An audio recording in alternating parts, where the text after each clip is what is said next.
കളർകോട്ടെ അപകടത്തിന്റെ ഞെട്ടലിൽ നിന്ന് കേരളം ഇതുവരെയും മുക്തമായിട്ടില്ല. നാളെ നല്ല ഡോക്ടറായി വരുമെന്ന് നാടും വീടുമെല്ലാം സ്വപ്നം കണ്ട 5 പേരാണ് മരണപ്പെട്ടത്.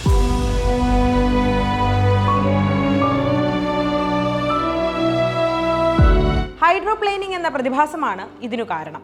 മഴക്കാലത്ത് വണ്ടി ഓടിക്കുന്നവർ ശ്രദ്ധിക്കേണ്ട ഒരു പ്രതിഭാസമാണിത്. ശക്തമായ മഴ, കാറിലോ കയറാവുന്നതിലും അധികം ആളുകൾ, വാഹനത്തിന്റെ കാലപ്പഴക്കം, ഇതെല്ലാം കളർകോട്ടെ അപകടത്തിന്റെ ആക്കം കൂട്ടി. നിയന്ത്രണം വിട്ട കാർ ബ്രേക്ക് പിടിച്ചിട്ട് നിന്നില്ല.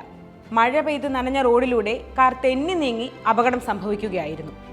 എന്താണ് ഹൈഡ്രോപ്ലെയിനിങ്? മിനുസമുള്ള റോഡിൽ ജലത്തിന്റെ അളവ് കൂടുതലാകുമ്പോൾ റോഡിനും ടയറിനും ഇടയിലെ ഘർഷണം അഥവാ ഫ്രിക്ഷൻ കുറഞ്ഞ് ഇല്ലാതാകും. ഈ അവസ്ഥയിൽ വാഹനം നിയന്ത്രിക്കാനാവില്ല, അത് തെന്നി നീങ്ങും.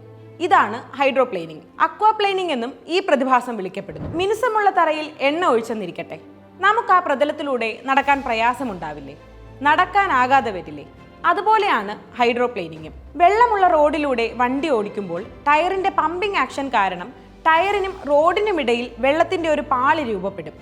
മിതമായ സ്പീഡിലോ കുറഞ്ഞ സ്പീഡിലോ ആണ് വണ്ടി ഓടിക്കുന്നതെങ്കിൽ ടയറും റോഡും തമ്മിൽ കോണ്ടാക്ട് വരുന്ന സ്ഥലത്തെ വെള്ളം ടയറിന്റെ ത്രെഡിന്റെ സഹായത്തോടെ സ്പിൽവേ വഴി പമ്പ് ചെയ്തു കളഞ്ഞ് ആ കോണ്ടാക്ട് നിലനിർത്തും.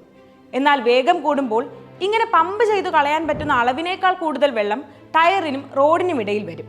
ഇവിടെ ഉണ്ടാകുന്ന മർദ്ദം മൂലം ടയർ റോഡിൽ നിന്ന് ഉയരും. ടയറും റോഡും തമ്മിലുള്ള കോണ്ടാക്ട് നഷ്ടപ്പെടും. ഇങ്ങനെയാണ് ഹൈഡ്രോപ്ലെയിനിങ് സംഭവിക്കുന്നത്.